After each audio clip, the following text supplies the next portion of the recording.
Welcome to my ThatMuffinART channel. Creating a simple painting of a girl swinging alone in the moonlit light can be a peaceful and beautiful project. Start by creating a gradient sky with shades of dark blue, purple, and black to represent the night sky. Using a white flat brush, blend from the top of the canvas with the darkest color.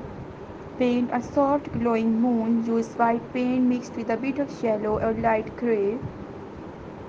Splitter teeny white dots using a stiff brush to create stars in the sky. Lightly tap the brush or use a toothbrush to sprinkle paint. Sketch a large tree on one side of the canvas with the twisting brushes. Sketch a girl and simple figures of a girl. Draw her hair falling. Thanks for watching this video.